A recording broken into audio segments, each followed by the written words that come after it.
हर हर महादेव, वंदे मातरम। मुर्शिदाबाद जल रहा है, सुलग रहा है, तप रहा है। हजारों की तादाद में हिंदू पलायन कर रहे हैं। हिंदुओं का जेनोसाइड हो रहा है।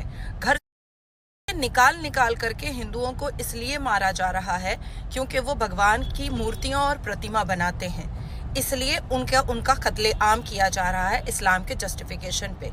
क्या सच में वक्फ बोर्ड के संशोधन बिल के खिलाफ ये सब कुछ हो रहा है, या वक्फ तो एक बहाना है, दंगा लगवाना है, आतंकी और जिहादियों से आतंक मचवाना है और बांग्लादेश के जिहादी ऑर्गेनाइजेशन के कहने पर बंगाल में संविधान हटा करके शरिया इम्प्लीमेंट करवाना है। याद करना चाहिए अब देश को और देश के प्रधानमंत्री को 1905, 1905 और 1906 बंगाल पार्टीशन डे। अब वक्त आ चुका है कि पश्चिम बंगाल में राष्ट्रपति शासन होना चाहिए, क्योंकि अगर अब नहीं हुआ तो बहुत देर हो जाएगी। क्या आने वाले साल में सौगातें मोदी लेने के लिए हिंदुओं को मुसलमान बनना पड़ेगा? हिंदू जाग जाएं, क्योंकि मुसलमान तो खतना करते जरूर हैं अपने गुप्त अंग को काट करके। हिंदू अपने दिमाग का खतना न कर दे। हिंदू जागे और जोर आवाज में चिल्लाकर कहें कि आदरणीय प्रधानमंत्री, पश्चिम बंगाल में राष्ट्रपति शासन लगाइए, लगाना होगा, लगाना पड़ेगा।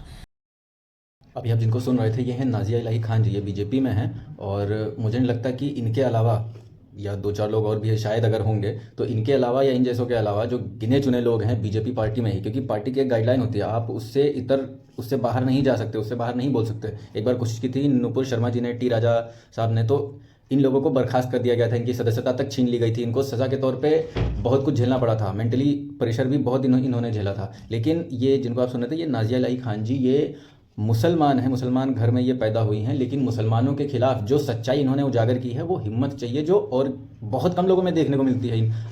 ऐसे लोग बहुत कम हैं। तो मेरी आपसे प्रार्थना है कि आप और हम सब लोग मिलके इन जैसे लोगों को और आगे लाएं और आगे बढ़ाने की और इनका प्रचार करने की बहुत ज़रूरत है हम लोगों को। अगर हम ऐसा नहीं करेंगे तो ये लोग कभी प्रेशर में, कभी पॉलिटिकल प्रेशर में, कभी किसी चीज़ से ये लोग दबा दिए जाएंगे। अभी हो सकता है कि बीजेपी से इनको फटकार भी लगे, क्योंकि ये बीजेपी में है, प्रवक्ता भी हैं और ये बीजेपी में अच्छा पद रखती हैं, तो इनको हो सकता है बीजेपी से भी प्रेशर मिले, क्योंकि ये अभी पश्चिम बंगाल गई थी और वक्फ बोर्ड के विरोध में जो अभी प्रोटेस्ट हुआ है उसको प्रोटेस्ट नहीं, एक ऐसा नहीं कि मुझे शब्द नहीं सूझ रहे, मुझे बहुत गंभीर शब्द सूझ रहे हैं, मैं उनका इस्तेमाल करना नहीं चाहता।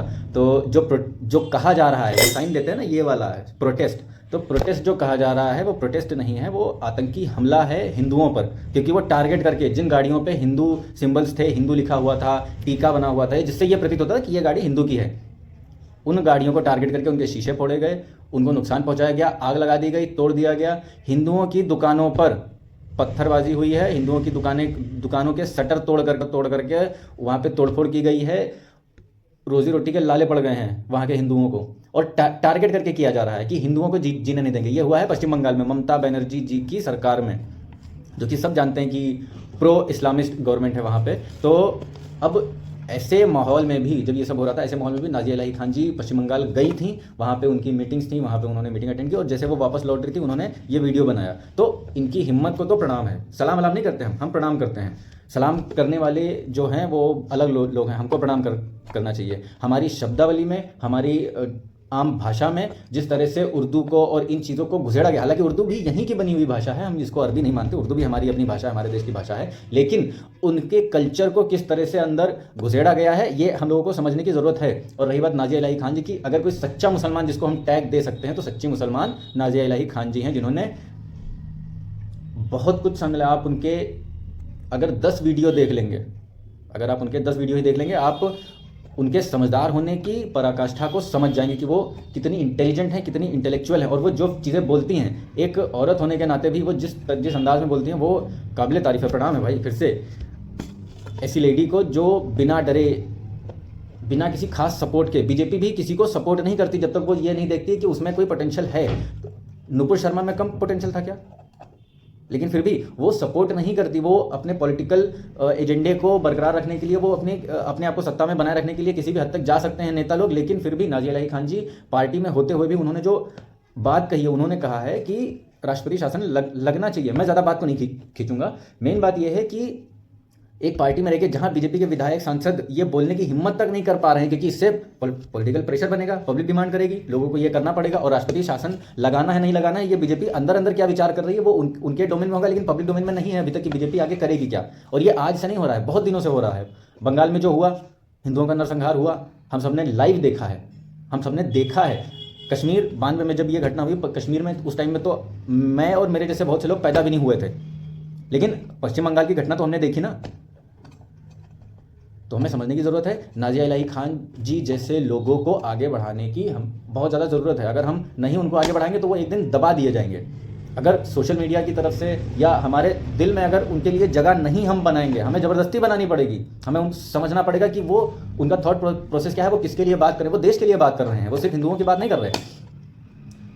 करनी सेना का प्रोटेस्ट हुआ, कौन से मुसलमान की दुकान जलाई गई, कौन से यादव की दुकान जलाई गई, कौन से सुमन सरनेम वाले की दुकान जलाई गई, जरा बताइएगा। करनी सेना ने भी तो प्रोटेस्ट किया, तलवारें लहराई गई, लाठियां लहराई गई, झंडे लहराए गए, सब कुछ किया गया, गाली गलौज भी हुआ। हालांकि मैं भी गाली देता हूं रामजी सुमन को, ठीक है, लेकिन किसका नुकसान हुआ बताने की जहमत उठाएंगे। यह आरोप लगता है कि करनी सेना और बीजेपी यानी हमारे मुख्यमंत्री जी योगी आदित्यनाथ जी, उनको कहा जाता है कि ये एक ही पार्टी में है, एक ही हैं। मुख्यमंत्री जी का सहयोग है पूरा। अगर मुख्यमंत्री जी का सहयोग है पूरा तो आराम से 100-200 लाशें अब तक गिर जानी चाहिए थी, लेकिन अभी तक ऐसा नहीं हो। मैं ये नहीं कह रहा हूं कि ऐसा होना चाहिए, लेकिन आप समझने की कोशिश कीजिए कि ऐसा क्यों है। हम देश की बात कर रहे हैं और वो कहां की बात कर रहे हैं, और वो बात भी नहीं कर रहे हैं, वो अपने प्रोटेस्ट को सही साबित करने वो गाड़ी फूंक देंगे, वो दुकानें फूंक देंगे और हिंदुओं को ही टारगेट करेंगे। हाँ, तो समझने की ज़रूरत है। हमें नाज़िया इलाही खान जी जैसे लोगों को आगे लाने की ज़रूरत है। आप प्रचार करिए, आप वीडियो बना सकते हैं, वीडियो बनाइए, आप लिख सकते हैं, लिखिए, आप बोल सकते हैं, बोलिए, आप चर्चा कर सकते हैं तो चर्चा कीजिए, क्योंकि बहुत ज़रूरी है। आगे आने वाला टाइम, भले ही बीजेपी की गवर्नमेंट है, लेकिन आने वाला टाइम बहुत ज़्यादा खतरनाक है, ये हमें समझने की ज़रूरत है। नाज़िया इलाही खान जी का 1.5 मिनट का वीडियो था, 2 मिनट का था, लगभग 1.5 मिनट का था, उनसे ज़्यादा मैं बोल गया। बात समझने की कोशिश कीजिएगा। मैं इतना क्यों भौंक रहा हूँ, इसलिए भौंक रहा हूँ क्योंकि आज ज़रूरत है नाज़िया इलाही खान जी जैसे लोगों की, हमें बहुत ज़रूरत है। प्रो बीजेपी के जो रिपोर्टर कहते हैं अजीत भारती, वो तो बहुत दिनों से, मैं उनको कई महीनों से देख रहा हूँ, वो कई महीनों से बीजेपी को टारगेट करके ये कह रहे हैं कि बीजेपी सिर्फ अपने सत्ता में फ़ायदे के लिए ऐसी हरकतें कर रही है, बीजेपी नहीं चाहती हिंदुओं का उत्थान। खुल के बोल रहा है बंदा। अब देखिए उनके पेज पे जाइए, अंधभक्त हो गए सब, अंधभक्त हो गए सब। पश्चिम बंगाल में तो बीजेपी की सरकार नहीं है, वहाँ पर अंधभक्त कहाँ से आ गई है, अंधभक्त या अंडभक्त। मेरे यहाँ तक गालियाँ और आ रही हैं, लेकिन मैं बोल नहीं सकता। समझने की ज़रूरत है। मैं हाथ जोड़ के कहता हूँ आपसे कि नाज़िया इलाही खान जी और इन जैसे लोगों को आगे लाइए, इनके ट्वीट्स को रीट्वीट कीजिए, इनके वीडियो को स्टेटस पे लगाइए। आज ज़रूरत है। स्टेटस पे लगा देने से आप भौकाली नहीं हो जाएंगे, भौकाल नहीं झाड़ना है, सच्चाई को आगे रखना है। हमारे जो मुस्लिम भाई भी हैं जो भटके हुए हैं, तो उनको भी लाइन पे लाना है। वो लाइन पे कैसे आएंगे, वो कैसे पटरी पे आएंगे, अभी वो पटरी के बाहर चल रहे हैं। तो उनको समझाने की बहुत ज़रूरत है कि अंधभक्त, आप एक किसी पर्टिकुलर को बोल सकते हो अंधभक्त है, सभी अंधभक्त नहीं हो गए हैं भाई। जो फैक्ट पे बात कर रहे हैं आप उस पर तो चर्चा करो, जो अंधभक्त हैं आप उनको छोड़ देते हैं, लेकिन जो फैक्ट पे बात कर रहे हैं आप उनकी तो सुनो महाराज। तो मैं इतने पे ही विराम करता हूँ, ठीक है। आगे आने वाले वीडियो मैं और लाता रहूँगा। साथ में मैं सब्सक्राइब करने के लिए नहीं बोलूँगा, आप मनो कर लेना, नहीं मनो नहीं करना।